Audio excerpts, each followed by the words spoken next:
Welcome back to the beautiful Boycast. This is everyone. I think all four of us are here. Our topic today is our gaming histories and or retro games, the things that got us into gaming. Should be pretty straightforward. We're going to start with our childhood. Jamie might not be included in this because he didn't play games until 2007. Then we go to middle school, and then we go to our current life. So we're going to start off with introductions. My name's Dakota. I am Rick. Hello. I'm tired and don't want to be here. That's what happens when you mess up your sleep schedule, Rick. Hey guys, this is Nathaniel. Thank you so much for having me on your podcast. He's gonna shill like mad. I can't wait to talk about the royal wedding with you All right, guys. and It we're was kicking him. magical. Can't wait. It's gonna be great, guys. Hi, I'm Jamie, and this should be fun. Maybe. All right. Well, I think that's all we needed. I wanted to start with the first console or the first anything that we had gaming related. And I'm just going to let you guys start, and then I'll be the last one. I started with the NES, so I'm the old fart. Everyone else got off my lawn. I started with the Super Nintendo. I got it as a hand-me-down in like 2002, I think. And then You didn't before start that, I playing think. games until 2002? Well, I played games before that. I played some Super Nintendo games before that, and then I also had played some arcade games. But like my first actual like home console that I owned myself, or was given to at least, I got in 2002, I believe. Dang, you're almost as new as Jamie. Yeah, my first home console was the Nintendo 64, so a little bit later than you guys, it sounds like. I remember getting it one year for Christmas, I think. Got some cool stuff. I got Mario 64 and Smash, and this is just awesome. It's a good Christmas. I can't remember exactly which one was first, but I had a PlayStation 1, and then I also had an N64. And both of those were given to me. One was given to me by my older brothers, and the other one was given to me by my daddy, who got it off of a guy. That was pretty cool. Came with a bunch of games. Who just got it off of a guy? Well, I don't need to go into specifics on this, but yeah, he got it off a guy. Yeah, I remember that day. Yeah, I remember your Nintendo 64 because we played it a little bit together. I guess in around 2003, 2004, that time period. Probably. Yeah, just a little, not a ton. I remember, and this is going to segue into the next thing, is our first series or gaming memories. But for the N64, the day that I got that, I was supposed to go and hang out with one of my friends, and I completely ditched him to play Kirby 64 Shards. So that was really fun. Yep, I remember playing that game with you. That was really fun. good game. That was a good game. I think my first handheld, though, it kind of goes with this, was the original Game Boy, and I had Pokemon Silver. That was fun. It looks like I'm the oldest one here. Everyone else needs to back up. I have the most credibility here. Oh, go ahead. About what? What are we talking about now? Just tell us a little more. This is like first gaming memories, just kind of as a general right now. I had a NES, and so I got used to playing annoying games. So I have a very high tolerance for playing annoying games now. So, such as, give me some series, give me some names, man. Where do you think I got my name from? There's a secret. The Legend of Zelda. There's a secret hot beautiful boy tip, lore tip. Also just a hot tip from a beautiful boy. Okay. Well, I mean, no, but go into it. Like, talk to them about how you played the game, and maybe perhaps the ending of one of those games. I don't know. Listen, I played a NES when I was like 2 or 3. Don't ask for a lot. I just know that it happened because my father put me down in front of a NES to use it as like a babysitter. That's a good dad. That was the purpose. And so, what was your first major series, Rick? Or the first game that you do remember vividly? The first one I can remember is playing Metroid, but I was told I also played the NES port of Pac-Man, but I don't remember that one. Also, I I don't think- like Pac-Man. I think that kind of fits into like the weird arcade games we all played at Pizza Hut. Yes. Yeah, that was cool. Yes. Listen, Yeah. That. while all you rich boys went out to eat all the time, I Are didn't you go out to kidding me? eat. No, fuck off. You know the only reason I ever went to Pizza Hut because my parents were like, "Oh, we're gonna get your dental check," and then we go to the dentist, and then they're like, "Oh, you got a bunch of cavities," and my parents were like, "Okay, Pizza Hut's just down the road, guys."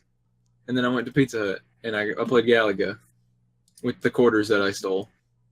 Yeah, those two arcade machines that there was a Miss Pac-Man and a Galaga machine. Those were the first. I'm assuming those were my first like real experiences with video games, because I can't think of anything that would have come before that. My first working memories of playing games is from the Super Nintendo. But as far as actual first physically, it was a NES, and I played Metroid, and I know I played Pac-Man. I don't know about what much else that I played. I played a lot more afterwards when I had a working memory, but I just know I started when I was very young and I couldn't remember anything. Back So you're when your kinda- brain was forming. So you're kind of like an anime hero where you suffer from amnesia. Well, I guess that makes all of us anime heroes, doesn't it? True All of that. our children's selves are anime heroes. Jamie, what about you? You haven't been talking much. No. So He Let's can't relate see. to a NES or a SNES, that's why. Well, yeah, let's see. Really, some early gaming memories I really remember, and this one's kind of funny, but I remember because I really love like the first Paper Mario, and I think that's the game on the 64 I actually ended up playing just the most out of. But I remember getting in and playing it, and I didn't know what a save block was. Because I had some other games that are like, hey, you can't save, you don't have the controller pad thing. And I remember playing all the way up to the desert in the first Paper Mario without saving. I would leave the console on when I would go to school and just come home and play it. And then I just ended up tapping one of them, and it's like, oh, you can save. I have a Yeah. similar story to that, but it's for a later console. But I got the original Xbox for Christmas one year, and I had also asked for a memory card to come with it because they sold memory cards for it. And when I didn't get a memory card with my Xbox for Christmas, I was extremely upset because I was like, how am I ever going to save my games or anything right now? Because I didn't know that the original Xbox had an internal hard drive for saves, and Yeah, that I the didn't memory know cards that. were just an addition. And so Yeah, I I was didn't know playing. that Paper Mario could just save to the cartridge, so I was kind of blown away. I was playing Fable, and I went to try to save the game anyways, and then I saw I had like untold amounts of save spaces. So I ran in and I was like, Mom and Dad, I don't need a memory card. You have like, you can save infinite times on the Xbox. I don't need it. I'm just trying to imagine Baby Rick doing that, and that's fucking hilarious. I had Yeah. absolutely no clue what I was talking about. Mom, it says I have 64 MB, which is like infinite. Heck, I made a save and then like nothing, no numbers really went down. So I was like, I just have infinite save space. I can just save as many times as I want. Like any number over like 100 was infinite to a kid. So it's like, because what they had like 8 GB hard drives, didn't they, or something like that? I have no Yeah. idea. Yeah, it was Yeah. an 8 gig. Yeah. So like That was a lot at the time. Yeah, it was. You could put basically like a was bunch of infinite. CDs on it. But no, I can't. I think my first one with an actual hard drive was the PS3. Yeah. No, it was the Xbox, or the Xbox 360. But fuck that.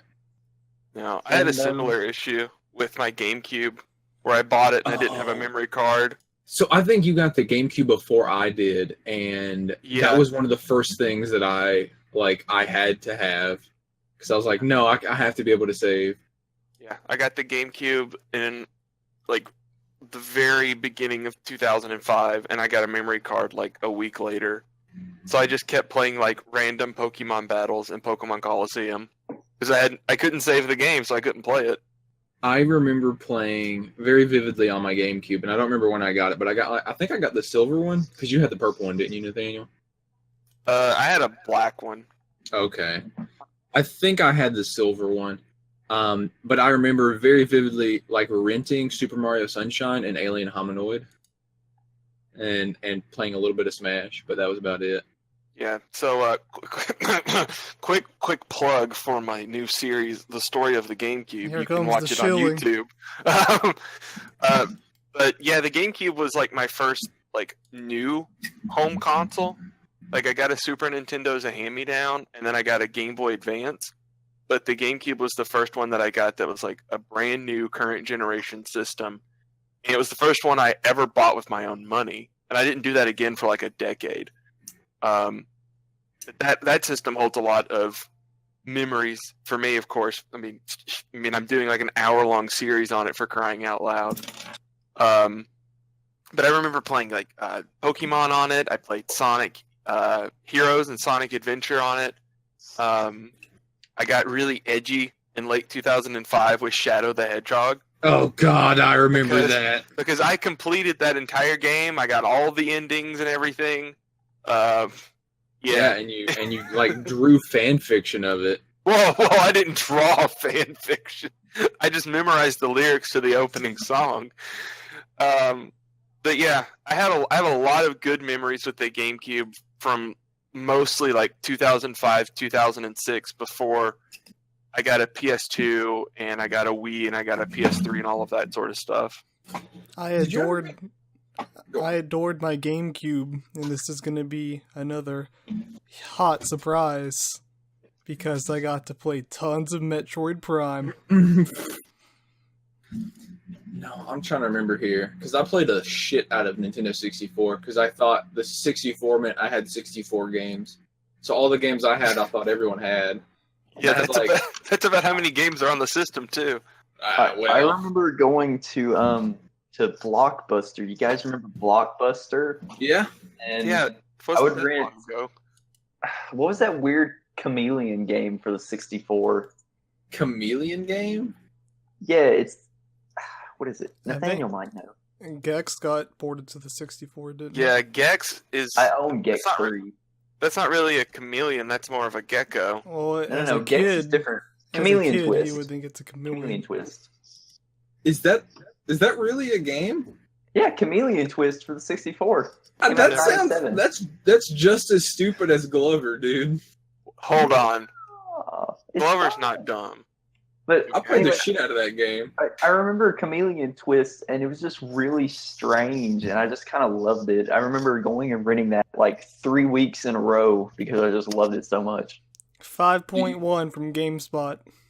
Do you guys remember Clay Fighter 63 and 1/3?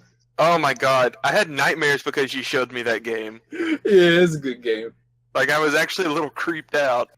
No, I remember renting a lot of games from Blockbuster at the time. Of course, again, we grew up in a small town, so there weren't many options. When pressing the B button, players are able to have their controlled character stick out his or her tongue.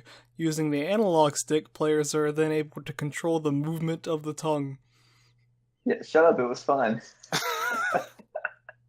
That sounds riveting. No, I really remember renting it, and I never beat it, but I really liked it. I guess that's attributed to me being a dumb kid, not knowing how games worked. But it was goofy fun. I would rent like some weird race, like some monster truck games and stuff. I don't know.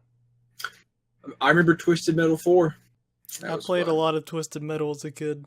I played a lot of PlayStation instead of 64. Because what were you saying, Nathaniel?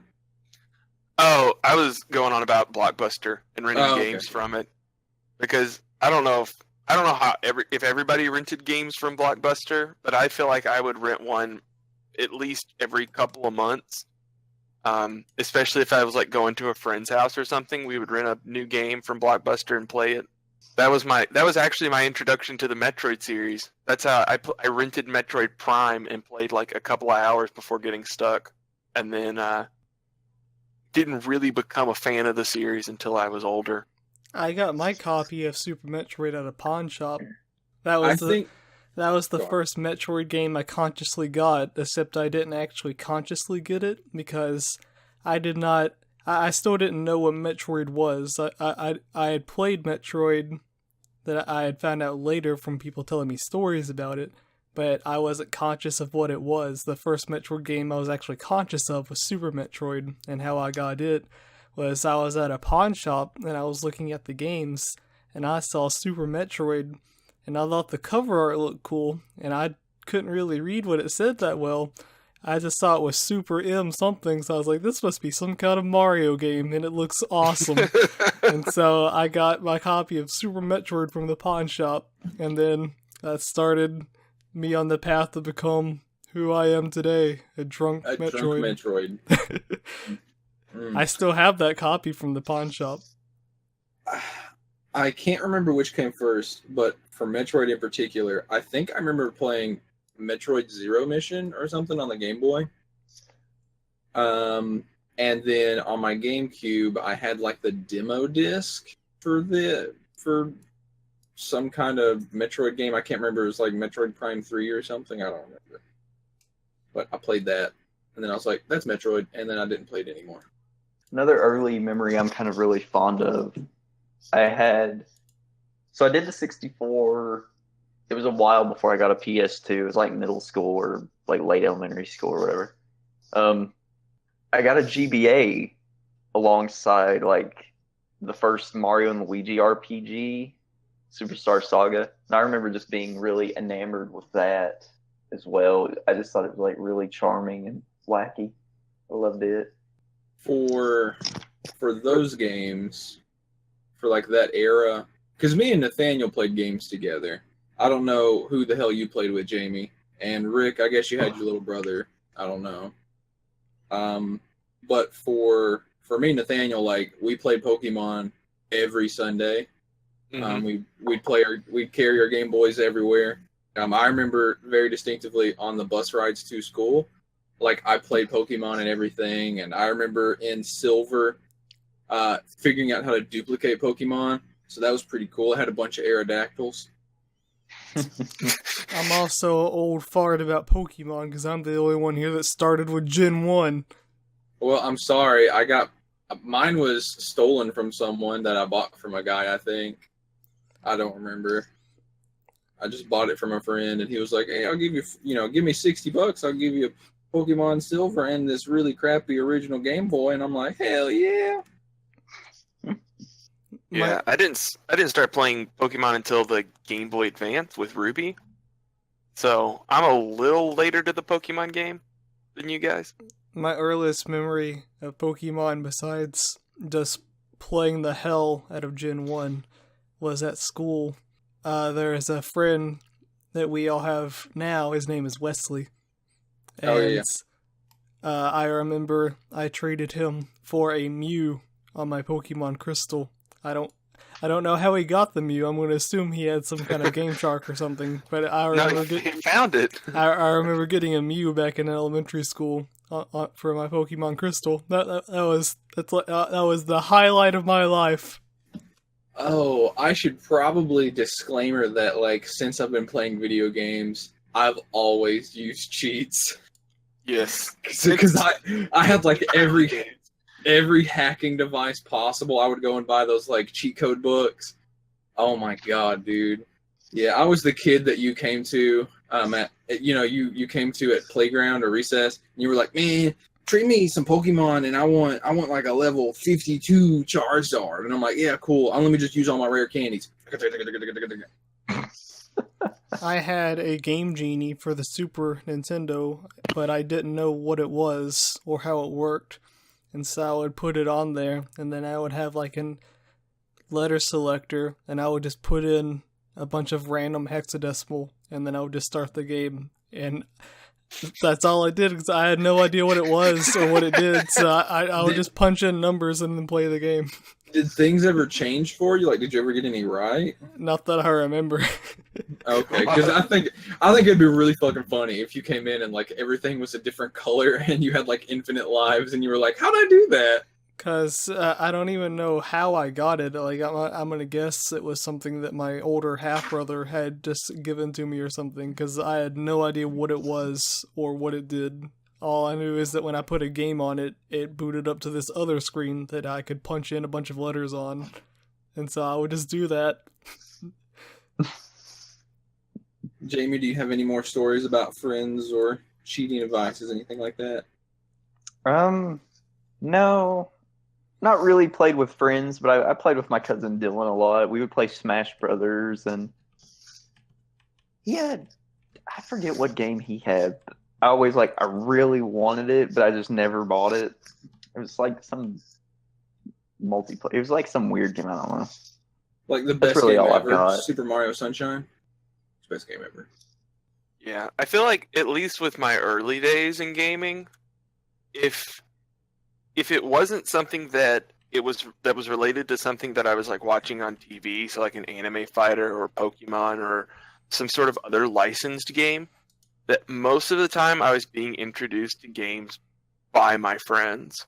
Because I didn't have internet access as a kid, growing up in rural Kentucky. So a lot of what we had to play, we had to find out through each other.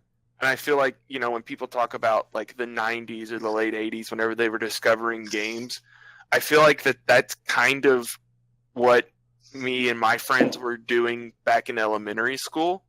Because, it was the early 2000s and people had the internet and we had all these magazines and TV shows, but we were both so young and in a lot of ways underprivileged compared to these other people that was sort of our chance to experience what those people before us got. Yeah, most of my games were like my experiences with my older brothers, they were like hand-me-down kind of things. Or like really just I got introduced to them in a weird way because I didn't have the internet, and I like the only time I would ever see anything video game wise is from friends, or like the occasional time I went to a gas station and like picked up a magazine or something. I do remember getting a computer and not having internet access, and the only two things I could do on it was play Paint and play Ski Free. Gaming magazines were so fucking hype. Yeah. Well, I did like Yeah. Pokemon card and Yu-Gi-Oh card magazines. I remember those. Occasionally, my parents would buy me one. I loved reading gaming magazines. Cause oh my god, all these games look so cool. Oh, look at that new game. Oh, Another thing for me that helped towards the end of my non-internet days, and before we and sort of led up into this next part, was G4. Oh, That helped a ton. If it wasn't, especially towards the end. Did you have something, Rick? Besides gaming magazines, probably the best thing was box art. Okay. Yeah. And G4. Besides gaming magazines and G4. Yeah, that's box art and then titles for the games. Because if a game had a really weird title, it would just completely throw me off. I can agree with that.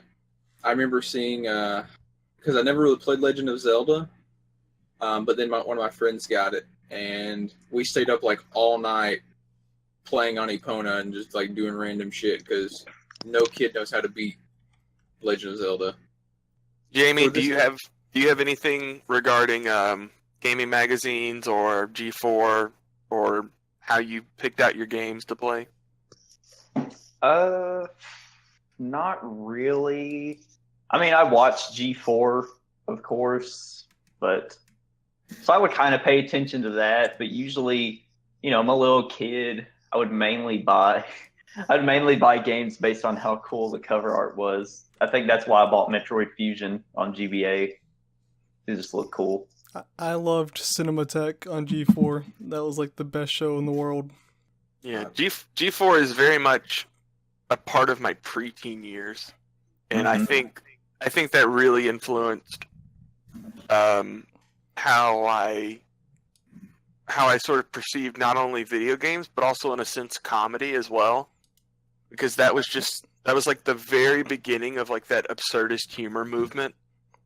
And that also, of course, affects things like writing and how I am as an artist as well. So G4 had a bigger influence on me than just video games. And also Cinematheque Nocturnal Emissions for the Mhm, related night. mhm. Ooh, that was steamy. That was steamy. I love that. Yeah, I didn't want to mention anything, but G4 was also for a preteen a good way to be introduced to the sexual side of life, I guess.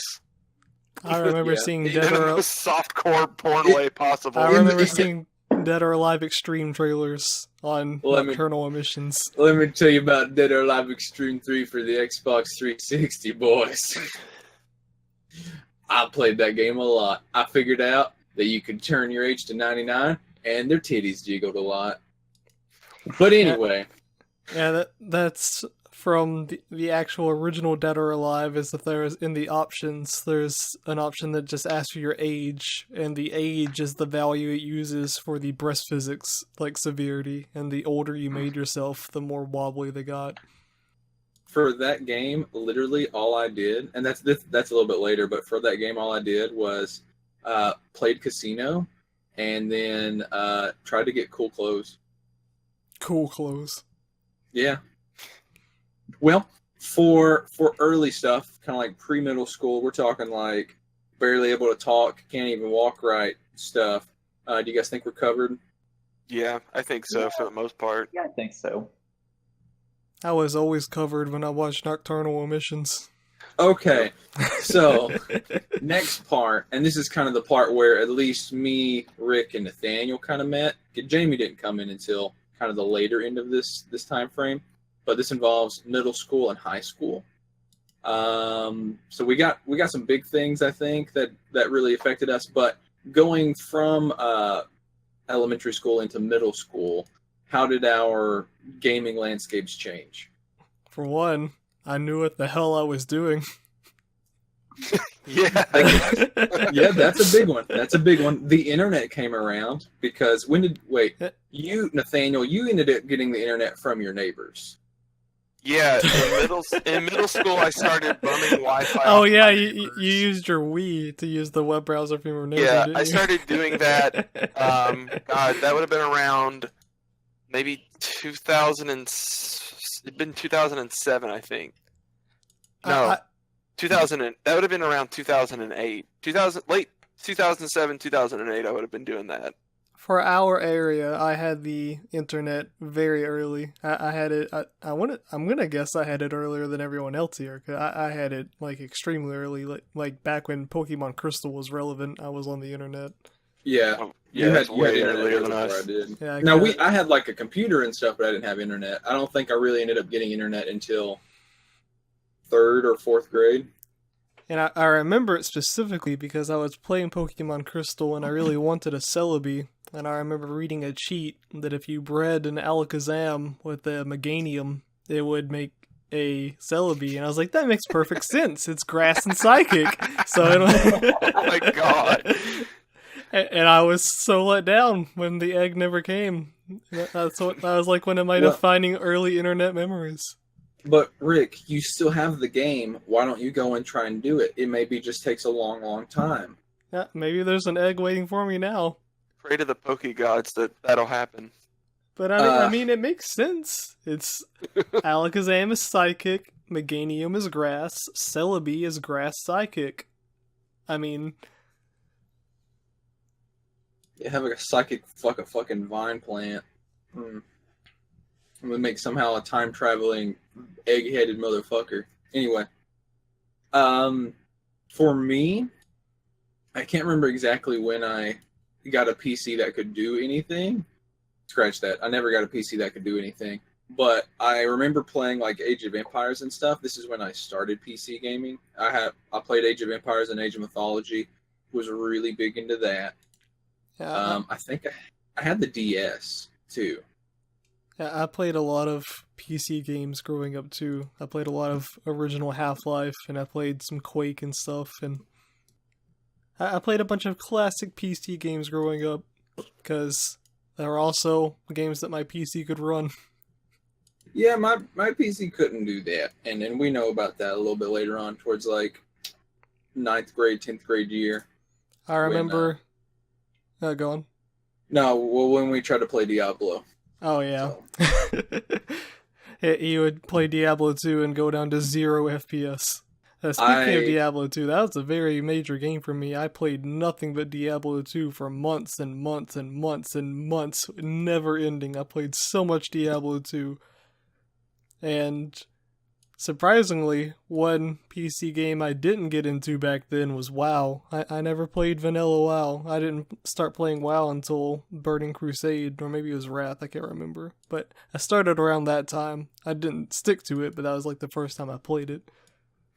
I tried to play those games back then. But for the most part, because I couldn't really play games on my computer, I was starting the PS3, Xbox stuff, and then I played a lot of DS because I actually hacked my DS. So that was really fun. I was one of the people that got Half-Life 2 when it came out, and you had to use Steam, and I was one of the people that hated Steam because I was like, why is all this shit connected to my game? I just want to play Half-Life 2. And That's really fun. And I remember back like when Steam was like military green. I don't know if anyone used it back then, but Steam used to look way different, and all the old Steam notification sounds are really nostalgic to me. And they also remind me of waiting 10 minutes for every loading screen in Half-Life 2, because I could just barely play Half-Life 2, and the loading took forever. What about you, Nathaniel, or Jamie? Whichever one wants to go. Middle school was around the time that I started branching out in gaming. So I was starting to pay more attention to, I guess, critical reception to games. Because I got my first year of middle school, I got a Nintendo DS, and my second year I got a Wii. And then I would get a PS3 like my freshman year of high school. So all of those were really influential during that time.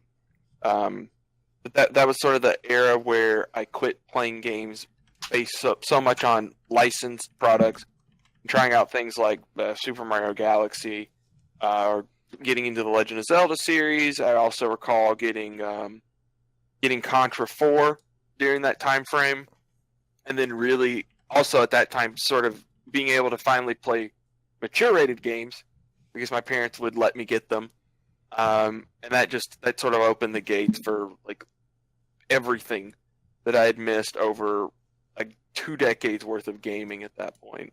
You lived in a fairly oddly restrictive household. Yeah, somewhat. This is Nathaniel. So like, he wasn't able to play some of the games that my parents did not give a shit about me playing. I can't even remember like everything. I remember playing Turok. Like I played like really mature, odd games back then because I was just given games. Like my parents did not care. It was a babysitter. But for Nathaniel, the edgiest thing that he had for a long time was Sonic. That's not true. That is true. No, but yeah, I was limited up until I got my PS3, where I wasn't able to get mature rated games, and then my parents were like, "Well, you can get them. You know, you're like I was 14 at the time, or something, or 14 going on 15." So they probably waited a little too long for me personally. I think I probably could have played mature games earlier. But yeah, all of that, you know, being connected to the internet, having consoles that could download old games, which was great for someone who didn't have access to them, having a computer to where I could emulate some games as well, which is how I was able to like start playing Final Fantasy VI. And just having, again, all of that sort of culminated like within a 3-year period of happening. And it just sort of, again, it opened the gates to everything that I was able to play. What about you, Jameson? Let's see. Middle school and like high school, huh? Or like early high school. Let's see. I remember getting a PS2 near the end of elementary school. That was kind of really when I started to play, obviously, stuff that like wasn't Nintendo related, really. PS2, I discovered like Resident Evil 4 and Dragon Quest and Final Fantasy, Kingdom Hearts, like series I really love to this day because of the PS2. They really helped me sort of, I don't know, I guess figure out that, oh man, I like RPGs and stuff, you know. I was figuring some things out with the PS2. That's when I started to really play games within the genres that I was finding that I enjoyed. Like if I seen that Square Enix or Squaresoft stamp on games, I would usually jump on those. I discovered Ratchet on the PS2, Ratchet and Clank. Big fan of them. See, I was more of a Sly Cooper was early. Loved it. I was more of like a Jack and Daxter kind of guy. That was Never fun. played Jack and Daxter. I was Sly and Ratchet all day. Let's see, them were important. I remember the day I got it, I played mature rated games because I got it. I think it might have been Christmas too.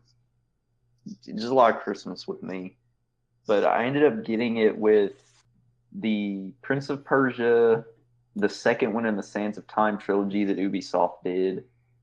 I got a couple racing games with it, and I want to say I got God of War 2 as well. Maybe. Or it might have been the first one. I don't remember. But I ended up really gravitating towards Prince of Persia, I guess, because, oh man, this is decapitating dudes. I shouldn't be playing this, but I'm like 10. I am. It's fine. I guess that was really kind of important to me. Fell in love with Prince of Persia. I love that trilogy. And high school, got a PS3 and really started refining my taste there. That's about all there is. I played a lot more of my Xbox than I did a PS2. One big reason was because my parents especially didn't care about what I played. I was even able to play online even really early on, so I played a lot of Xbox Live and also a lot of PC games online. So I don't have a ton of PS2 memories like a lot of people do. I did play a lot of PS2, but not nearly as much as my Xbox, because I was really deep into online play and also a lot of the Western RPGs on there, like Knights of the Old Republic and Morrowind and Jade Empire. I played those a lot.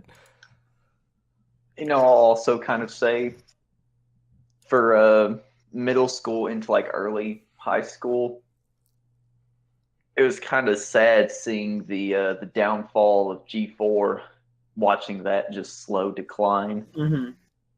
Because I really loved like X-Play, and you guys remember the show Cheat? I'm sure Dakota does. He said he was cheating all the my things. stuff, man. Yeah, Cheat was great. I remember staying up to watch that one they did. It was Video Game Vixens. I remember watching that one. Just like, oh, I should watch this, but I totally did. Oh, I remember that. Yeah, G4 was pretty. I mean, we said it was influential to all of us, but watching that slow decline of G4 was really sort of memorable. Yeah, it hurt. Yeah, it still hurts. Yeah. Yes, for me, I managed to get a PlayStation 2 because I kept stealing my older brother's when I lived with him. And this had to have been like 5th or 6th grade that I started, like I would go into his room and just start playing Grand Theft Auto, play Silent Hill. And so my family decided, hey, he needs his own copy of Grand Theft Auto. So the PS2, and I played the actual hell.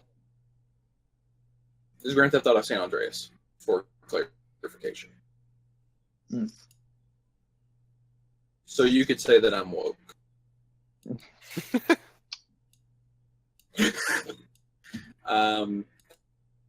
And then after that, Xbox 360. I don't remember why I picked that over the PlayStation.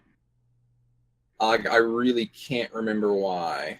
But I remember getting Mirror's Edge, and I enjoyed that. And then I got a PlayStation 3, and then I bought Mag and a couple other games. That was literally my birthday present for that year. It came out on my birthday. and I played the hell out of that. And I got the God of War stuff, so I played that. Oh Played man, I Mag still for about have a mine. week until it died, right? No, dude, it actually went. It was still very strong until that first DLC hit, and then once that first DLC hit, you couldn't play a game. You basically entirely fragmented your base, and it was a bad idea. I got And one, go on. You were just talking about why you got a 360 instead of a PS3. I was just gonna say I got a 360 instead of a PS3 at the time, simply because the 360 came out first. That's all it took. That might have been it. Yeah, that was actually a huge benefit for Microsoft because they got a big lead up on the PS3, and of course, Sony made a lot of stupid decisions. I did eventually get a PS3, but the 360 was my main console for a while, and then Metal Gear Solid 4 happened, and I made the PS3 my main system instead. And that's when I fell in with this group right here, and they were all playing PS3, so I didn't have any of my friends online. Yeah, and free online play too. I missed playing Gears of War and Halo 3 though. Well, Rick, when I get an Xbox X, I'll play with you. Yeah, we'll all play Gears and Halo together, except Jamie. Halo 3 is probably like the best online experience I had like all of growing up. Halo 3 was a really magical time. Wow, I can't believe you would say that over what's coming up. Hey, you know what's funny, Rick? I actually remember playing that. You don't understand how big of a deal Halo 3 was, like for the 360 community and how strong it was around Halo 3. Like it was strong, because they gave you a lot of customability with it. There's all sorts of custom games you can make, and then there's the Forge maps and everything. Like yeah, the Forge maps were where it was at, dude. Yeah, I remember me and Dustin just goofing off on that like nonstop. Almost constantly, there was someone that had like a totally full lobby of their own custom infection game mode of like 200% speed and negative 50% gravity and stuff like that. So you were flying around with swords. The first big online experience for me was actually with Rick, and that was we played Modern Warfare together on the PS3, and that was that was 2009, summer of 2009. We started playing that together. And that was just old. That was a ton of fun. That was a lot of fun that summer. Yeah, me, you, Brandon, who is another friend, and did Dakota play Call of Duty? I've never bought any of the Call of Duties. Oh, so it was me, you, and Brandon then. Yeah, that was a lot of late summer nights playing that. And then we were going to play Modern Warfare 2 together, but it never really lined up that well, unfortunately. Me and Brandon played Modern Warfare 2 a lot. I don't know if you did. I can't remember. Yeah, I played a little bit of it. I did not play nearly as much as Modern Warfare 1, though. And then we played Battlefield. That was the game changer. Bad Company 2 is the second greatest thing of all time. Yeah, I think we even played the beta for that. Like, we were hard into Bad Company 2. I think we did, didn't we? Yeah, because we were like, there's a new beta up on this for whatever, and we're all kind of tired of Modern Warfare 2. Let's try it out. And I want to say there were 4 of us, and I want to say that the 4 of us together played more of the beta than we ever played the main game together. I feel like that was the case. I don't know. Some of us ended up platinuming Bad Company 2. Yeah. Listen. Well, okay. I think when we played the beta, and I remember, I think we like stole keys or something, or we managed to get them from like giveaways or something. I don't remember.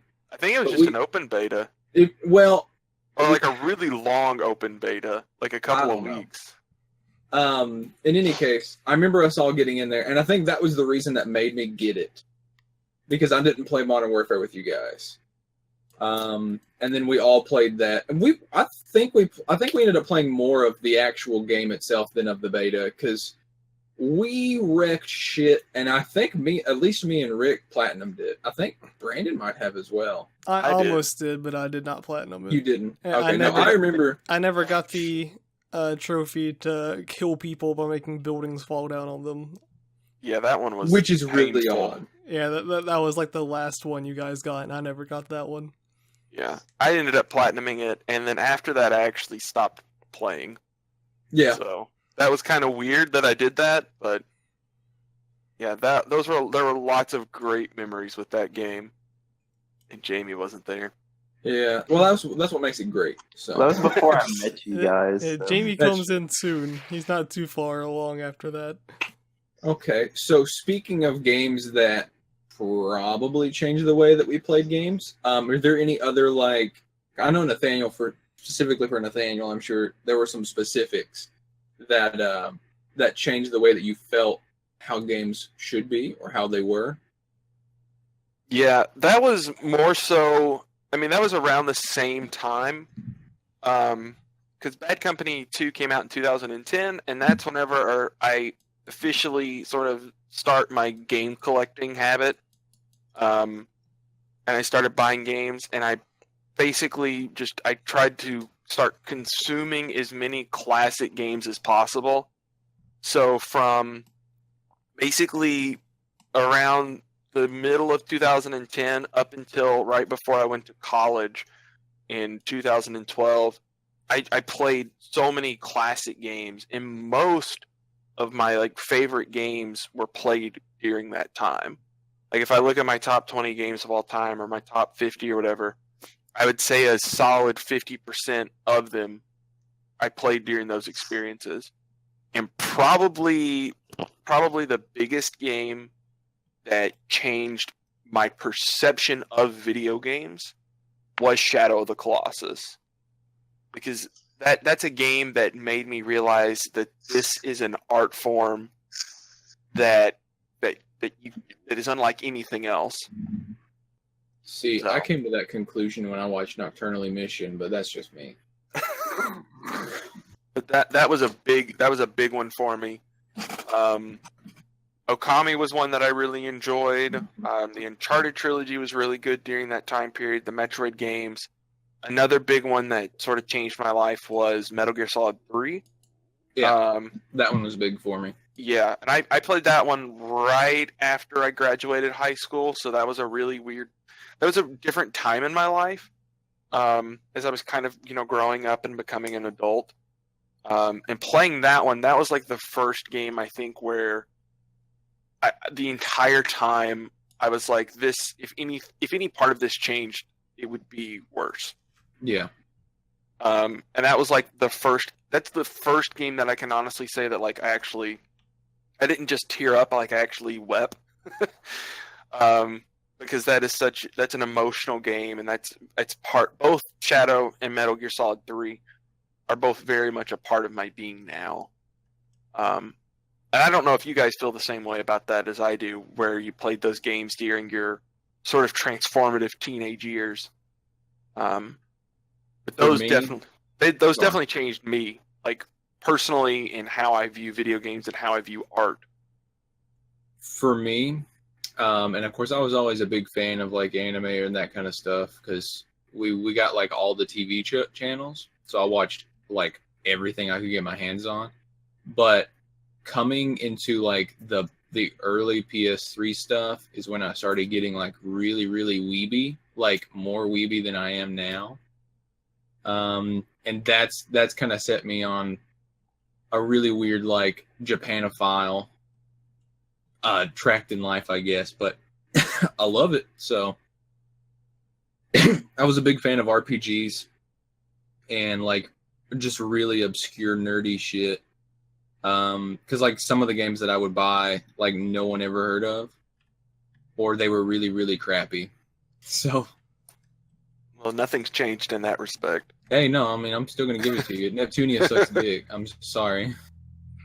Like, there's a lot more of, and this kind of gets into like current trends, but there's a lot of like really, really, really poor quality games now as compared to when there was back then. Because back then you could at least like kind of pass it by as, well, it was just a small game. It was a one-off. We had like one entry. It was supposed to be a different game. It was branded as a different game, but then it came out as this totally different game. Now you have like 15 entries in a series and all of them fucking suck. Assassin's Creed. Which is really funny you say that, because that is the spiritual successor to your favorite fucking game series. So, Oh shit. I do not care. Well, anyway. I think a part of that is also where it's twofold. One, back whenever we were growing up, the industry was still somewhat more niche, I feel like. Yeah. Like, because before the PlayStation 2, it was almost the Wild West. And then after the PlayStation 2, it became more mainstream. So both of those worlds collided. Yeah. That's how we're getting that. We got really weird stuff during that time. And I feel like the standards for the industry were much lower back then, because you could release a game that just did not work and sell 1 million copies because of good marketing. You really cannot do that anymore. I mean, some games obviously still fly through that Like are. PUBG.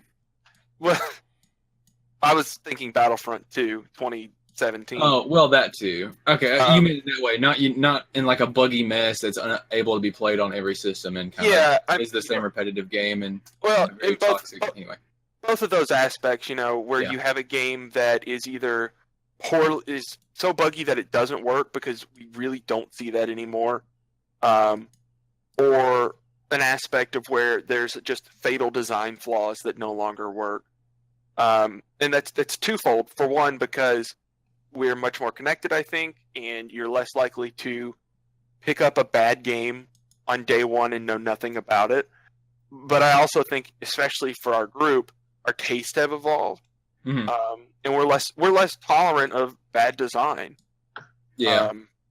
I feel like some of the games that we're talking about that we grew up with, maybe not our absolute favorites, but some of the other ones that we touched on as a kid or as a teenager, if we played them now, we would find more flaws with them, just because we've been playing longer and our tastes have developed more. And we just have a different eye for it because we see where other things do things better, right? And then we look Yeah. back and we're like, why did you do it this way? Okay. From that, and of course, we didn't really get a lot from Jamie or Rick in this. Did any games shine to you, change the way you feel? Did you get into like kind of weird genres? I know Rick is like a lore hound now, so he likes really evolving and deep worlds, but Jamie just kind of likes really crappy games. So kind of explain your stances there, guys. Well, as far as high school, probably the game that hit me the most was that's when I first played Persona 3. Oh, That was probably the game that hit me the deepest during high school. Because then I went down a deep Shin Megami Tensei rabbit hole, and now I own the entire series. And I've beaten just about all of them. But yeah, the ending of that game stuck with me for a long time, and it was all I could think about for weeks. And of course, all the other ones that most people have, like Metal Gear Solid 3 and Shadow and stuff, all hit me really hard. see, I never really got to the Shadow. I wanted it, but I never got to it. Yeah, I also never played Shadow the Hedgehog. You shut the hell up. But Persona 3 is probably the most unique answer I have for me here, because that one hit me really hard. It came at like the perfect time for me, because I first played it, I think it was in the like the later half of high school, and so it was basically a really good matchup and really relatable, because it hit it like it couldn't have been a more perfect time in my life to play it. I think that sort of touches on another thing from our high school time, where we just had more time to play games. So those longer RPGs and stuff. I mean, obviously we still have time to play games now, but we have, commitments and bills and wives and dogs that we have to take care of. I'm getting so sick of long games now. Yeah, that's another thing that I feel like I'm personally much less tolerant of, because I played Persona 3 about 6 months ago or so, and I did not like it nearly as much as Rick for a variety of reasons, but one of the things that I felt I was not as tolerant of, that more people probably were, was just how long it was and how much content there was that you had to do to get to those credits. What about you, Jamie? Because this is when you started meeting us. Well, towards the end of it. Yeah, I met Rick in 2011, give or take. No, in high school, really the first game that I was like, oh man, games can tell an awesome story and just be like really well crafted was probably Uncharted. Because on PS2, I mean, I played like Resident Evil 4 and stuff, well made games, but they never made me go, this, you know? So Uncharted was really influential to me. One of the first endings that made me really emotional was Red Dead Redemption. That ending was really kind of upsetting to me. Just because I knew it's like, if I had control, I could make it out. But that was when I realized I was like, no, I'm here for the story that they wanted to tell, and it was just fantastic. That's when I started to respect like design and stuff a little bit more. I really just, yeah, I don't know. I just paid a little bit more attention to like the stories and stuff in games rather than just, all right, I'm dropping into Resident Evil, I'm going to just go kill a bunch of dudes. I am not paying attention to any of this background stuff. So I started to change a little bit and pay more attention to the story, put a little bit more stock in it. And like how Dakota said, I'm like a world-building lore hound. That kind of started around that time too, because that's when I started getting even more deep into established worlds. Like I played a lot of Oblivion and stuff like that. And I played like over, I think my main save on the 360 version of Oblivion, at least, because I also played it a ton on PS3. It was like over 300 hours, and I read like everything, all the books I could in it, and did every quest and everything. And I started really getting an addiction to lore, and so now I go wiki diving on everything. For me, that was the time when like RPGs really shined to me. Mm-hmm. Of course, I was still into the Weeby stuff, but like Dragon Age Origins, God, a little bit before that was Fallout 3, I think. But I mean, I think I have like a 300-hour save on my Xbox 360 version of Fallout 3, and I've beaten that game, I think 3 times. Yeah, Fallout 3 was another big one for me as well, for especially during my early high school / early PS3 days. And I think I put like 300 hours into it because I kept deleting my save file for some reason on accident, and I kept wanting to have like this completed good save file and platinum it and get all the DLC and everything. So that was the first game I think I ever put over $100 into, because it was like a $60 brand new game plus $10 for every DLC pack. Oh God, dude, that was probably the game that I bought everything for, because I bought the original guide for the game. I bought all of the DLC as it came out. I bought the game at $60. I remember I bought it for PS3, and I think I traded that to Rick because I beat it in 24 hours. Like I platinumed it in like 24 hours. That was how long my save was. If I remember correctly, I traded you Infamous for the PS3 version of Fallout 3, because I had Fallout 3 for the 360, but I also wanted a PS3 copy, and I'm pretty sure I think I traded you Infamous and Resistance 1, or it may have been 2. Something like that. Resistance 2 wouldn't have been out, I don't believe. But I traded those to you for it, but listen, you guys want to talk about bad purchases, I bought horse armor for Oblivion on 360, okay? If you guys want to talk about bad purchases, and I remember when Shivering Isles came out, I also had to get that day one, and I remember asking my parents, I never got presents for Easter, and I told them, like, I should get Shivering Isles for Easter, because I've never gotten an Easter present before. I should get Shivering Isles. Usually Easter presents are reserved to good little Christian boys and girls, not you, drunkard. I'm not a drunkard. You are now. I'm just a sexually deviant anime boy.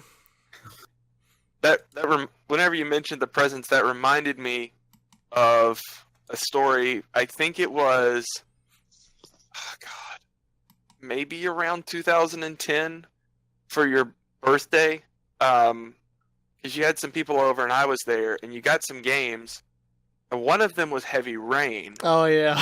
And for some reason, you were so excited for that game that you decided to start it while we were all there and were watching it. And watching this game that I had no interest in whatsoever, watching it slowly devolve into basically a meme, and I don't think any of us knew what a meme was then. I did. I've been on 4chan for a very, very long time. But you're sitting there, and we're seeing like press X to Jason, and it was like this. It was the first time that I felt like there was a collective hive mind forming around everyone, to the point to where it's like, okay, this game that was so hype and everybody is loving, this is really stupid. I remember having everyone here. I was so excited for Heavy Rain. And I also remember you got, for your birthday, a pre-order for Final Fantasy 13. I was also and that worked out as well. I was also obviously. so excited for Final Fantasy 13. That was another great investment. I still am a massive, absurd Final Fantasy fan. Too bad 14 sucks dick, though. I still played Final Fantasy 14 for over 2,000 hours. Let's see here. I'm trying to think. The meme thing reminded me, though, because it's also kind of important, is because I did start, I was on 4chan very early in my life, like, compared to how many people of this generation are now, and I really got deep into the video game board, and so that affected a lot of my taste back then as well, because Yeah, I can agree to that. I got exposed to a lot of interesting things through V that I would never have discovered back then. Yeah, I can kind of, because after what happened was, G4 was taken out of our cable package, so I didn't just stop watching G4 because of a choice, really. I just kind of did because it wasn't there anymore.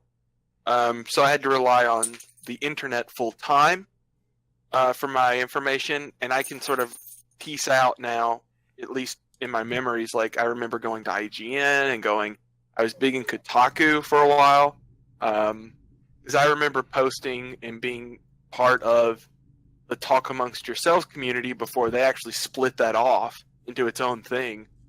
And that's actually sort of around that time is whenever I got my first actual exposure writing about video games. You posted and Talk Amongst Yourselves? Yeah, Oh, I didn't know did. that. Yeah, I did. And I recall after finishing Final Fantasy VI in around, I guess, late 2010, I remember sitting there. It was around like my birthday or something, and I remember sitting there and like typing out my first ever. These are my favorite games of all time. Here's why I love them, and that's like all of that sort of time frame and the exposure not only to video games but the internet sort of affected how I am today, and again how I am as an artist, which you can see my art on youtube.com/NateDude101. You can see the story of the GameCube. Part 2 just came out a couple of hours ago, which by the time this video comes out, Part 3 and 4 may be out too. Yeah, Way to date yourself. I just dicked around on 4chan a lot. That was my internet community exposure. Like I started going in like 2006, which is only like 3 years, I think, after the site launched. So I was there that was fairly early. Way before. Yeah, But Rick also used to write guides for games. No, I didn't. What the fuck? I'm just kidding. I thought about it. Yeah, well, I think that might be where I'm getting confused. I don't know. Yeah, but the video games led me to discovering internet culture and led me to discovering writing, and critical writing, as well as sort of fictional writing as well. They are not just an entertainment factor for me. They're a huge part of my life. And I think we all kind of feel that way. Mm-hmm. Yeah, quiet Jamie over there disagreed with this. Mm-hmm. Jamie, are you dead? No, I'm here. I'm listening. Okay, cool. Jamie just didn't really play games before 2010. Yeah, that's the thing. And even the ones he did play, they weren't that good. So, but it's okay, Jamie. We still love you, bud. Uh-huh. So anyway, well, we've kind of with Nathaniel's discussion on him being an artist and whatever, we kind of went over to our current experiences. So where are we at right now? What are we enjoying? What do we like to see? What are we not liking to see? That kind of stuff. Well, I hate this question because I do get it a lot whenever you meet people and they're like, do you play games? And it's, well, what do you play? Mm-hmm. Because I play everything. Every time someone finds out I play games, the first thing they ask me, like, what kind of games do you play? And I'm like, I don't know how to answer that because, like, literally everything. Like, I don't understand people that just play, like, one genre of game. Like, what kind of games do you play? Yeah, I guess we are so deep into this that there's no, I have Elon. Again, how do you answer that? I remember like the first time somebody asked me that, and I was like, "What do I say?" I had just been hired for a new job, and I was playing Final Fantasy 12 in 2013, years after it had come out. And it's like, what do I tell people? So eventually, I just started telling people I like to play single player games, and that's my best answer. I can agree with that. I usually just end up defaulting and just saying I play everything, like literally everything. I just try to emphasize the fact that it's the everything part. What about you, Jamie? You work at a gaming store. Yeah, that's fun. I don't know. Every now and then we'll get people come in, and usually you'd be surprised how many people just do play one genre. Whenever people ask me for like a recommendation or whatever I play, I like to think I play just a good variety. Is what I tell them. I was like, I don't know, I play a little bit everything. I like shooters, I like action games, just whatever.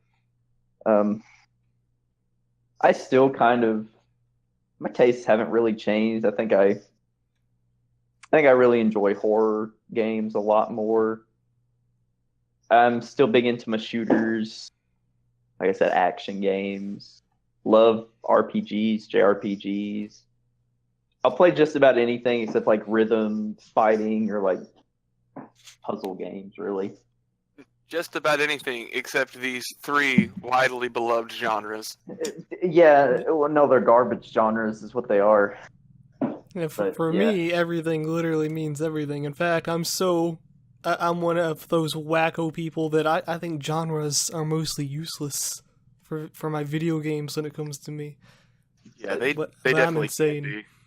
Well, because you get like really good games that blend two in a way that's never been done before, and you're like, well, what do we call it?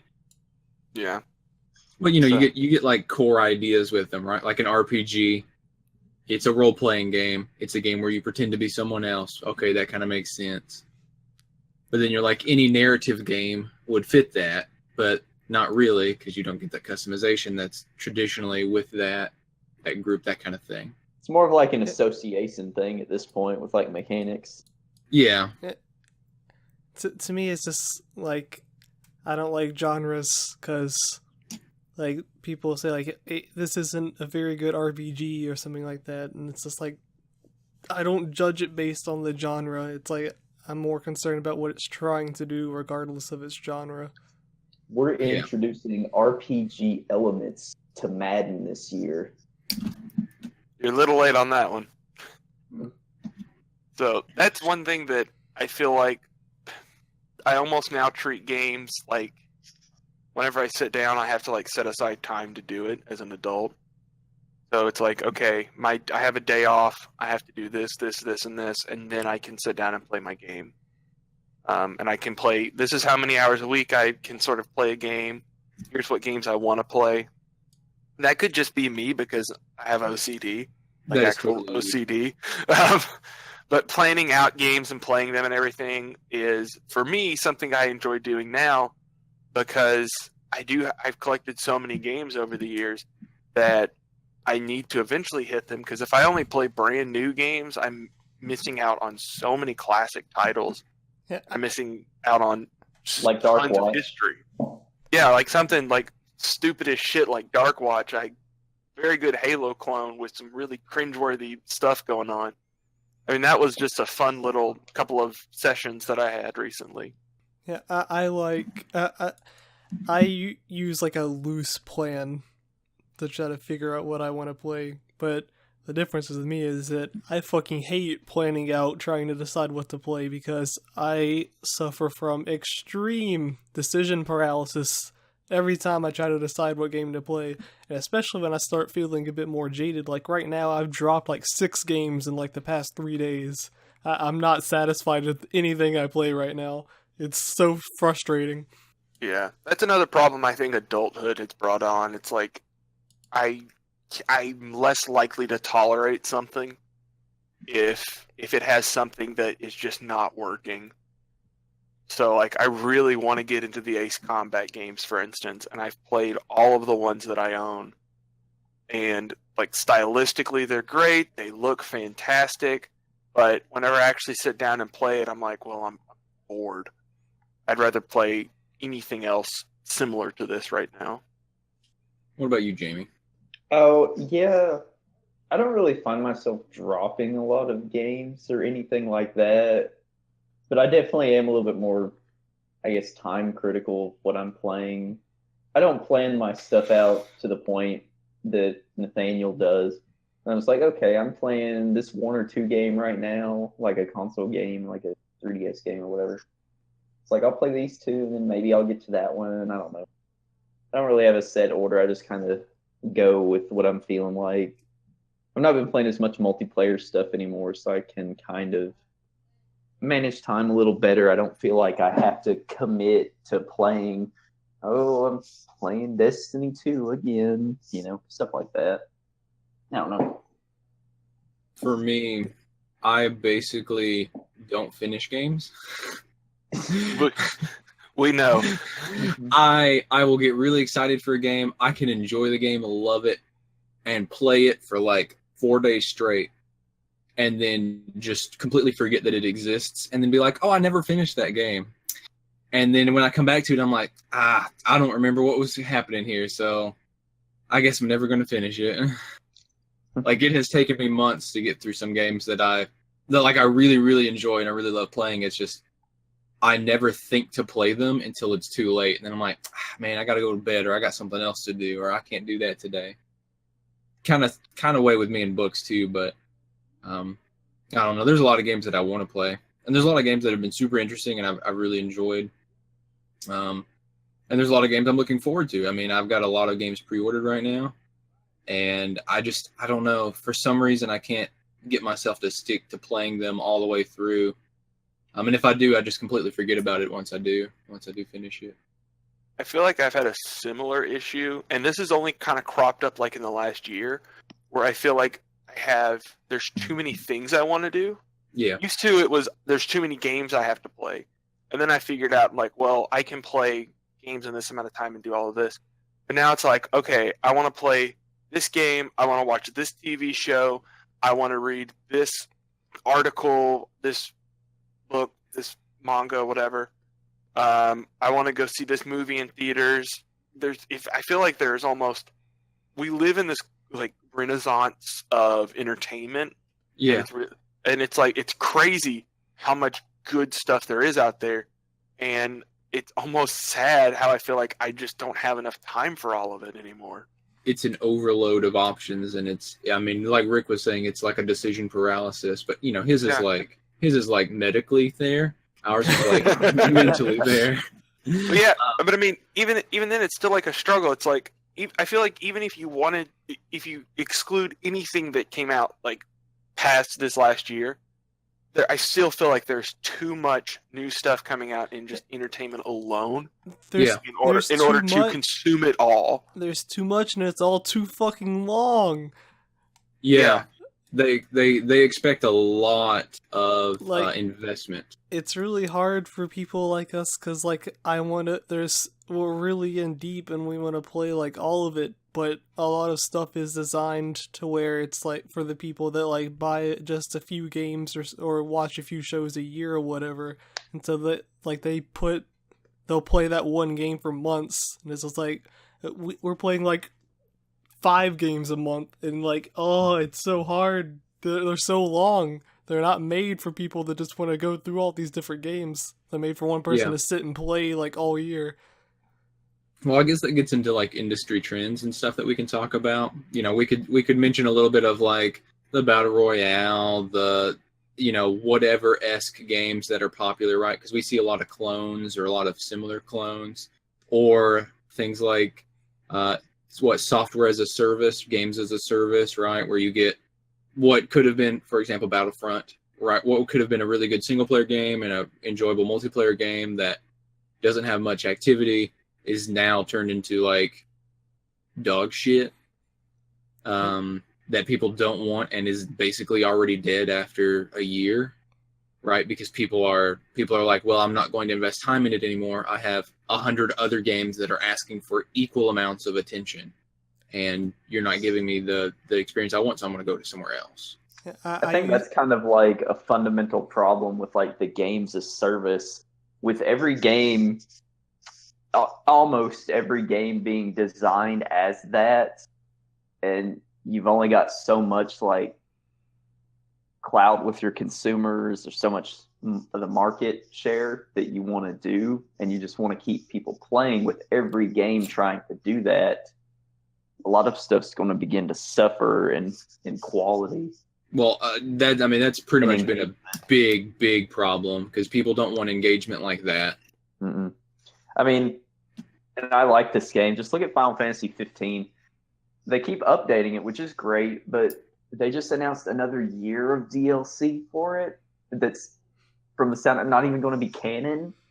It's like, I'm not going to play none of that. I'd prefer you just move on to 16 at this point and just whatever. Yeah, if you're going to rotate them out that quickly. Yeah. Real quick plug here for my blog. I recently posted an article called "Dear Square Enix, Why You Should Finish Off Final Fantasy 15." Go check that out sometime. Yeah. All right, shameless plug over. God, we're shilling hard today, aren't we? I used to never drop games, like, ever. If I started a game, I always finished it, but now, in, like, the past year, I've dropped more games than I think I have, like, for the rest of my entire life before that. Like, I'm dropping games so often now. I mean, the design of them are just getting to you, right? Like, certain things about them you're just like, I can't deal with. A lot of them are too long, or if it's not that, they're way too long for what their gameplay has to offer, and I end up getting bored. I'll kind of... go ahead. Because, like, a game may have, like, enough depth to last for, like, a few hours, but it's stretched out to be, like, a 30-hour game. I'll quickly touch on both of the subjects, both long games and games as service. I've found that really long games are things that I've always put off. Like, I put off playing the Persona games for years before I finally just played 3, 4, and 5 within like a 6-month period. Which we told you was a bad idea. But yeah, like Persona 5, it's like that game is like, it took me 80 hours. It took some people up to 100. That probably should have been a 40 or 50 hour game. And I still feel like that's almost too long. I will agree with you in one sense on that. The games, particularly something like that, should, like, core-wise, be like 40 hours, okay? But then for people like me that really love, like, and I'm super hyped for Cyberpunk 2077, but really love, like, the RPGs that give you infinite possibilities after you beat them, right? Or as you're beating them, like completely optional stuff, right? Those can be like an hour, 100 hours, 200 hours. But a game like Persona, with the way that it's structured, it's forced. Yeah, that's Sometimes it doesn't need to be. to me at least. Because there's lots of games that have 100 hours worth of content that we've seen crop up over the last decade that I absolutely love and I've put a lot of time into. And then there are some that are that same way that I just play till the end. And once I finish it, I'm done. And I'm okay with doing that. I feel like it only really works with open world games, though, and games that are more nonlinear in structure. Well, a game where the player has choice and the player's choices go in wildly different directions. Yeah. Right? And I think that's good for certain games. Of course, I don't want every game being like that. Oh, absolutely. Because I feel like for a long time, like I just finished Dark Watch, and that game has morality choices, and that's like one of the earliest games I can think of that has morality choices, and that just became an industry trend for a while. And then sort of segmenting into long games, being into games as service. I think the thing with that is, and I see a lot of people who like what they love and what they are into is video games. They look at games as service as sort of this with dissatisfaction, and I get that for sure, because I look at just about anything that has no true ending and I don't see myself getting involved, or I find something like Overwatch, which I've played probably 50 hours worth of, which is significantly less than most people, but I played it and I got my fill. I like the idea behind games as a service, and I think that we definitely need them out there. What I don't want to happen with that is the same thing we saw with MMOs for a while, where we have a billion different MMOs, and they all are doing one or two things that are right, but eventually it just monopolizes around WoW. And then eventually, it does open back up. But things like, if you're looking at Destiny 2 or Fortnite or PUBG, you're looking at these people who are playing these games almost exclusively. And that ties back into what we talked about earlier with what do you play. I think that is definitely targeted more towards that casual gamer fan base, the people who are playing maybe 5 hours a week or playing, a couple of hours at a time. They're not sitting down and playing a game every day like we do, or they're not sitting there talking about a new game every time it comes out.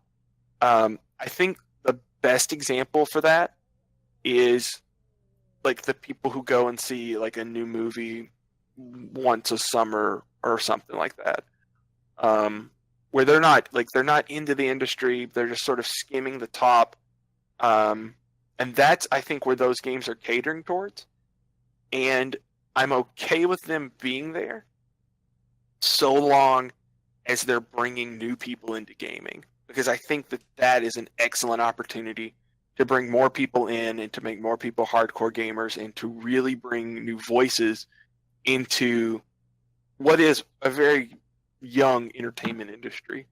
I'm not so good on the the idea of games of service at all, and I'm a guy that my actual education is on software and support as service.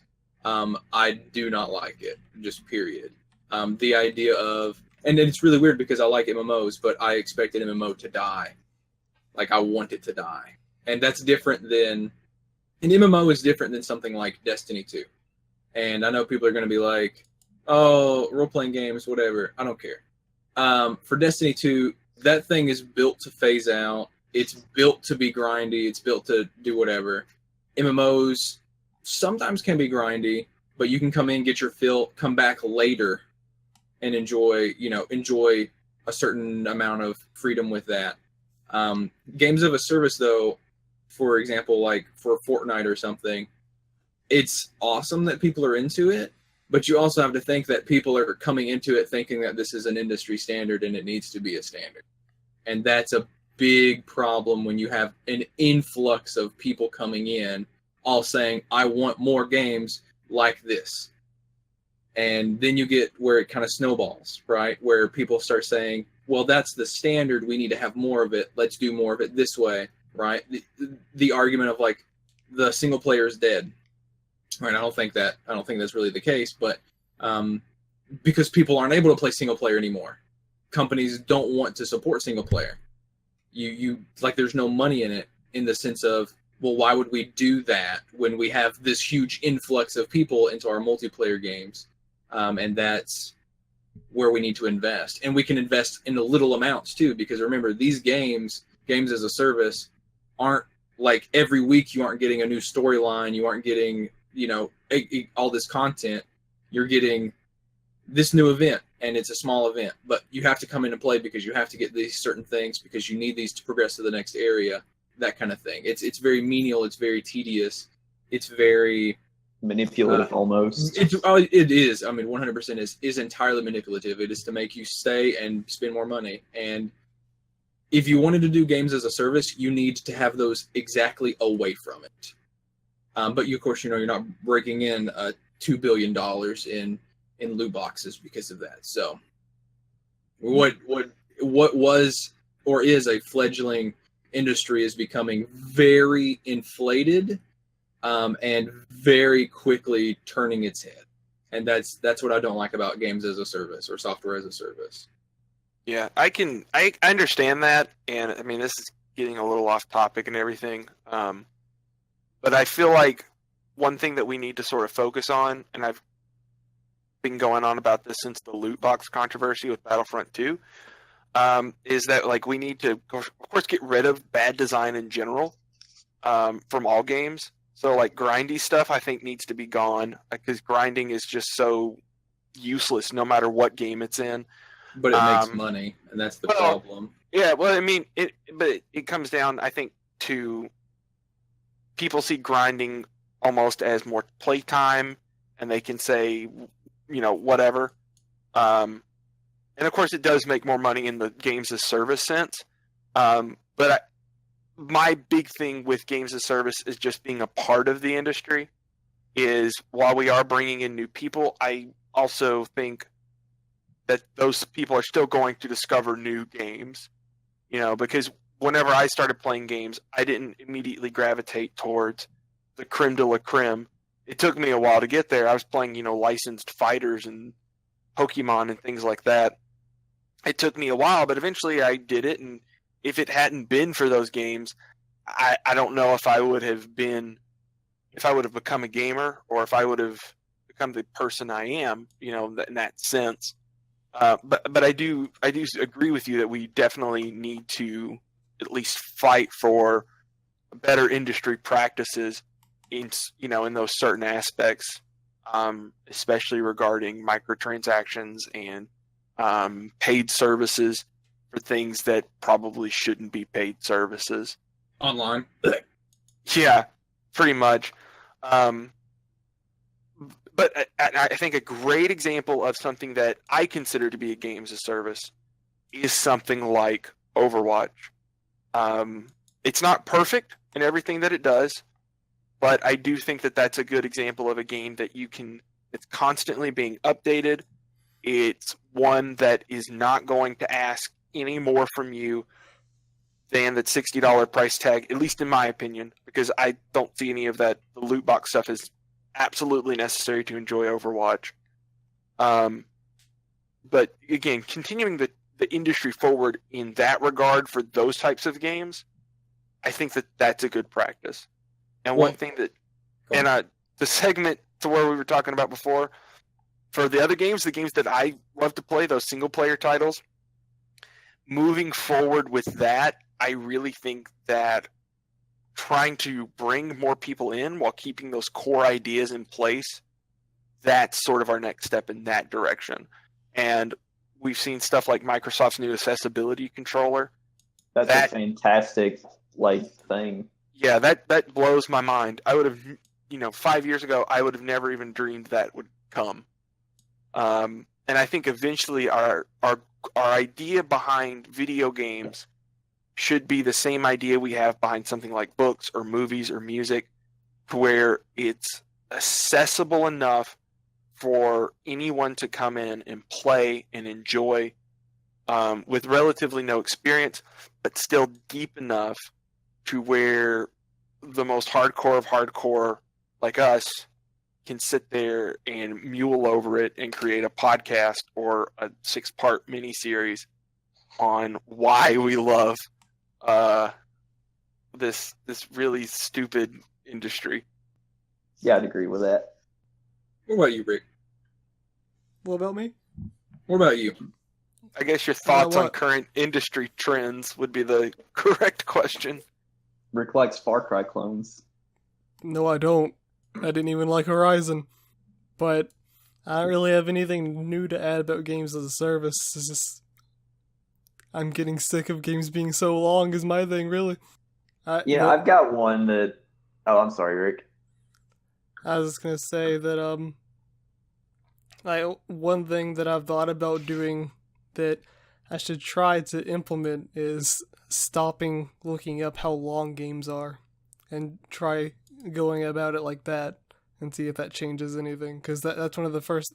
But before I even start a game, the first thing I do is I go look up how long it is, and every time I see it's like 40 hours long, and I'm just like, why even bother? It's gonna take so long. I could just play this other game instead. Like, Yeah, I think that's something I should try. that's not a bad idea. Before realizing how much time investment there is, so when you get in it and you're like, I'm just not feeling this, you can stop. Instead of being scared by, oh my god, there's 80 hours of content. I don't know if I want to do that. Because I was thinking about it, and it seems like every time there's a new game that comes out that I'm excited for, I start it and I play it and I finish it no problem, regardless of its length. Like, I just ended up putting like 50 hours total into God of War. I'm like, is it just because it's new that I can do that? Or is it because I did, like, obviously I can't look up how long it is if it just came out because no one's finished it yet. So I'm like, maybe I should try not looking up how long games are. Yeah, Try going about it like that. I kind of feel where you're coming from there. Because I'm like the same way. If I'm going to play something, I look up how long it is, but if it's new, I don't even bother because it's not there. But I also think that comes down to how excited you are for a game. Mm-hmm. So like whenever I got Detective Pikachu, I was like, I'm really excited for this. I don't care how long it is. I mean, I did care because I kind of had an idea. I was like, I'm just going to play it and finish it, and it doesn't matter how long it is. I think that's sort of an important note whenever it comes to newer games, because older games, I feel like I haven't played them yet, so I'm not as excited for them as something that's coming out now. And kind of that experience of being one of the first to enjoy it and everything being new is kind of taken away. Well, not necessarily that, but it's just been like, this has been on my, I bought this however long ago, and it's been on my shelf since then, and the reason I haven't played it yet is either because I don't know enough about it, or because I just am not as excited for it as Something new. like Detective Pikachu or something. But in regards to length, I kind of have the opposite effect whenever I look up games. I'm more willing to play a short game, and I'm more willing to finish a short game if it's bad. So I suffered through all of Silent Hill 3 because it said it was only 6 hours long, and I'm like, well, I've played 4, and now it's just really irritating. 2 more hours isn't going to be that much of my life. Whereas something super long, I feel like if it says it's 40 hours long and I play 30 minutes and I'm not feeling it, I'm more likely to drop it. I've never really looked up length, which is really odd. It's something I always do with how a lot of games end up being bloated with side content and stuff now, because I'm also someone that can't help but do all the side content. I think I need to stop looking up how long games are, because almost every game has like so much stuff that make it last as long as possible now. Like even like, I know it's an open world game, but still, even like a shooter now, like Far Cry 5 is going to be like 20-30 hours long. Yeah. Because, like I said, like I know it's open world, but regardless, like at its core, it's still just a shooter. And like a shooter a while back would be like 8 hours long tops. Yeah, 8 hours if you were doing something crazy or trying to, like it was a second end of the series or something. But like, I know what you mean. It feels bloated. And there's a certain part of perfectionism in you that like has to complete it. Yeah, because I very rarely ever come back to a game, and so how I always approach it is I'm only gonna play it once, so I need to do everything in the game my first time I do it, because if I don't, I'm never going to do it, because I almost never go back and replay a game that I finished. So like I have to do all the side content now, or I'm never going to see it, because I can't save it for next time, because there's never a next time. I have to do it all the first time, or I never do it. So there's no replayability for you. Now I've always thought replayability was like a useless like attribute of a game. See, that's so odd because, like, I mean, I did that. I beat the crap out of Fallout and Skyrim and all those games. Like, for me, it's cool going back and experiencing everything again. I kind of have an idea of what I'm doing, and I kind of know what where we're going with it. But it has to be different enough the second time around for me to want to play it again. If that makes sense. Yeah. For me, that's not the case, and that's why I've always thought replayability was a useless thing to try to quantify, is because, to me, if a game is good, if it's good enough, then you'll want to play it again, like it, regardless of what they stuff in there to, like, ooh, I can do this different next time. Like, if it's good, it's gonna be good. I want to play it again, like Souls or whatever. Like, Yeah. I've replayed Dark Souls tons of times, and even if and I'll play it the same way every time too, and it's just because it's good. Like I want to play it because it's fun. I see what you mean. What you're saying is if you replay it, you don't want it to be meaningless, right? Like you don't want it to be boring and required in a way. I don't need things to make me replay it. Like if it's good enough, I'll replay it. Like you don't have to put in stuff to make me want to replay it. You don't have to lock the entire game behind 26 different endings. Yeah, stuff like that. I'll just end up YouTubing all the other endings. Yeah. But if it's fun, you might be like, hey, yeah, it was cool. Let's do it again. But this time a little bit different, or maybe the same way. Doesn't matter. But that's why I think I end up burning out a lot of games, because I have to do all the side content the first time, because there's not going to be a next time unless the game is exceptional, and obviously most games aren't exceptional, because if most of them are, then none of them are. Okay. Well, I think that's pretty much covered gaming trends and where we're at. Even if everything was indirect, you could get a little bit better of a sense of what kind of players we are, what kind of entertainers we are. Or in Nathaniel's case, what kind of artists we are. I'm an artiste. What kind of shill Nathaniel is? I'm also a marketing artiste. Banned from every subreddit on Earth. Dude. I haven't been banned from any subreddits yet. Yet. So, anything else you guys want to... Because a lot of this is going to be edited. Is there anything you want to add that we haven't been able to add? Is there anything you want to maybe clarify that we haven't had a good enough time to clarify? Because, there's 4 personalities on an hour-and-a-half recording here. Make your games short, sweet, and to the point. Make them like Bayonetta 2. All right.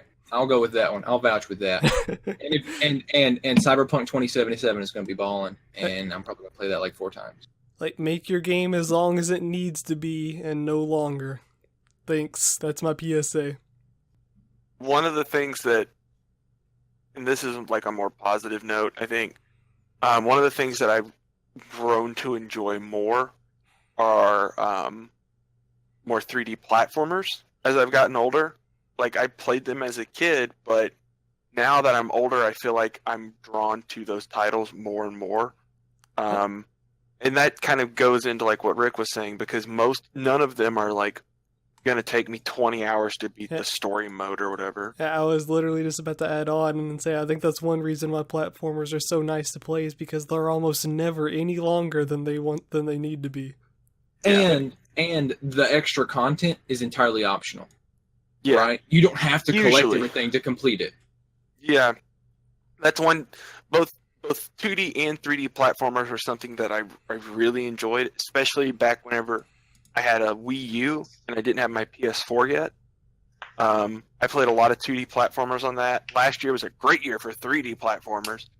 But those are that's a genre that I've grown to love more.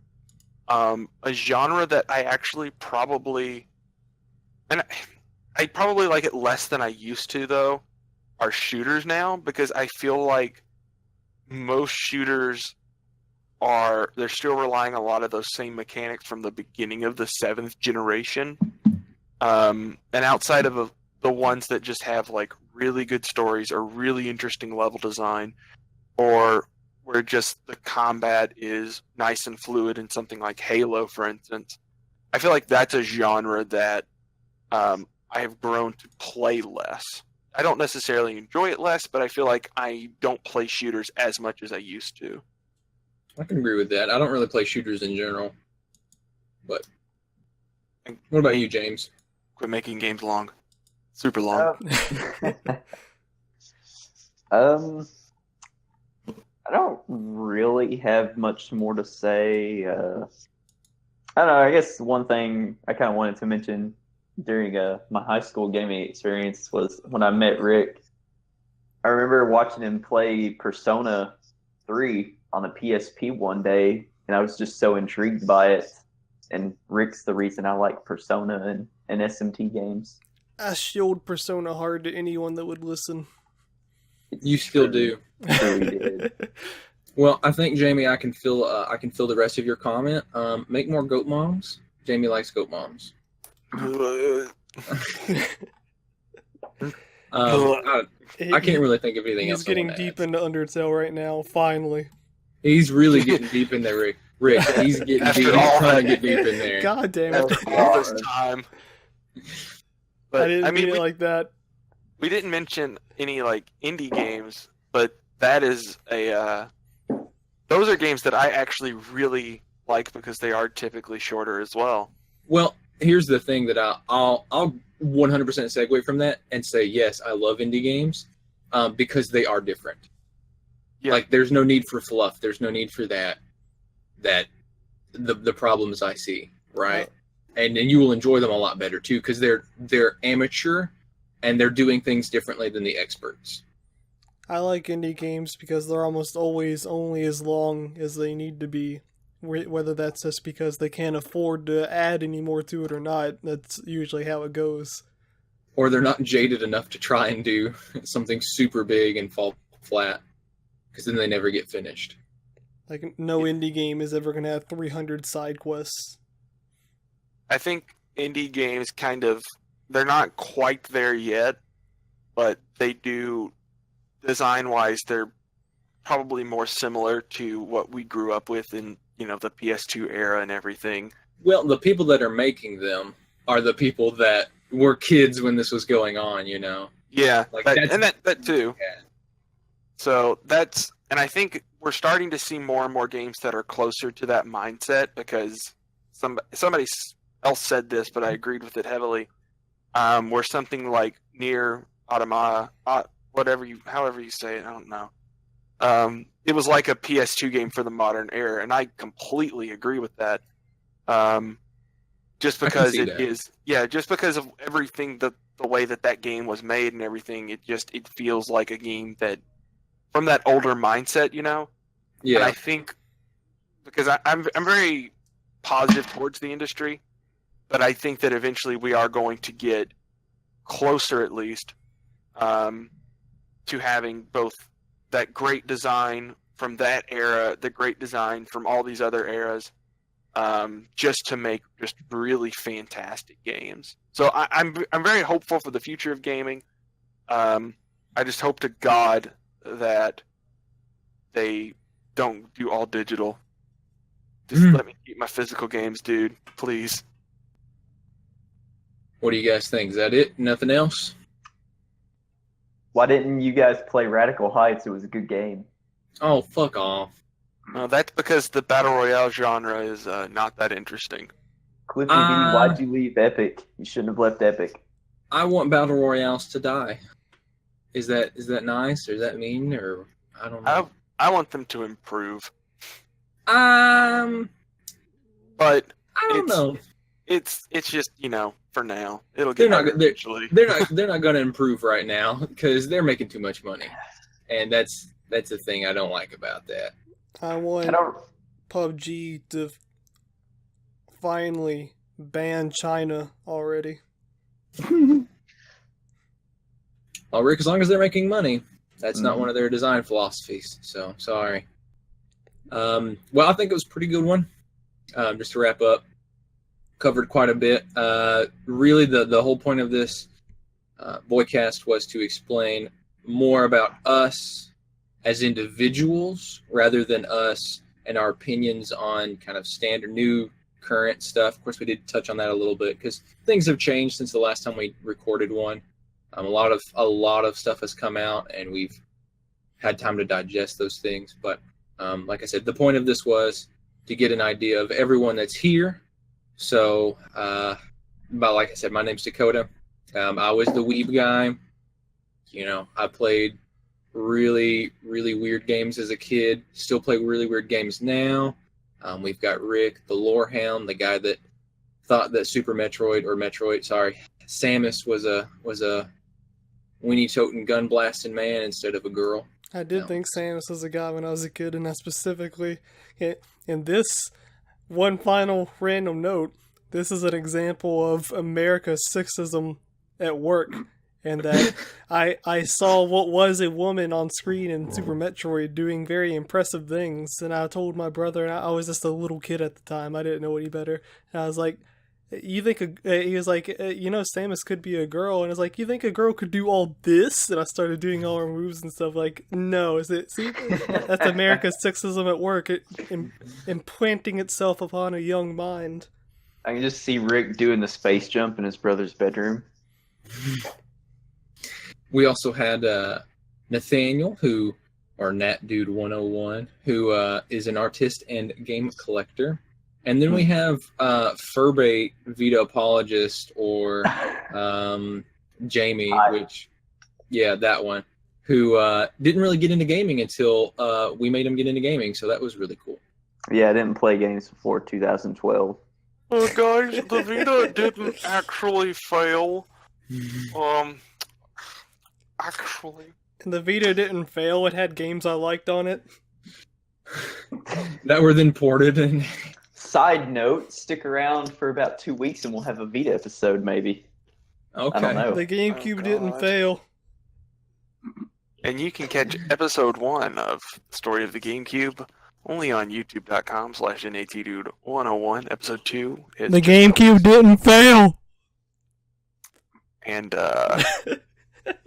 before we leave, I want to thank everybody for coming, for letting me on this podcast. I had a lot of fun talking about the royal wedding. I just want to reiterate that I thought the dress was beautiful, and the ceremony was touching. As a descendant of the British Empire at one point in my life, I am about 60% British, so it makes me emotional. Okay. I think there's one thing we've missed, and that was a Nathaniel burp. I was expecting that. We were anticipating a really bad Nathaniel burp at the end of this, but it's okay. We understand, Nathaniel. Sometimes you underperform. It's totally fine. I'm going to let you guys in on a secret. In all my years of burping into microphones, I've learned when to turn off my microphone when I feel a burp coming. There were quite a few that you missed. Dude, you need to eat like less gassy foods, man. Man, I sit here and I drink, like it's the middle of the day, so it's not alcohol, but I always have to drink something, so that way I don't like lose my mind. So the burps, they just come. Okay. Well, I think from all of us, it was a very fun time. You son of a bitch. Okay. Cut it there. Yeah, well, no, not quite. Cut it there. I want to end it in a nice note. From everyone here, we had a lot of fun. We will, I think, intend on expanding some things, getting a better grasp of what we want to do with this. Of course, Nathaniel does his own thing because he's a Lone Ranger. I don't fucking know. I'm actually an artist. Yeah. I think you found out I'm the one most worth listening to. Yeah. Yeah, you're the most worthless, Rick. Hey, I'm the guy that's not what I said. I'm the guy that has opinions, but whatever. And then Jamie just fucking loves Furbait, so it's whatever on that one too. Quit saying that. But anyway, join us next time whenever Jamie does something instead of us, other people. Jamie's gonna maybe do the next one. We'll see. No, up next is E3. Get hype. Oh yeah. And we got that. Anyway. I can't wait to see Sony cancel the Vita. Well, actually, They're still making Vita games in Japan, so it's not dead. Oh. The Vita didn't fail. It didn't fail! I like the Vita, and therefore it didn't fail. All right. Well, that was fun, guys. Have fun.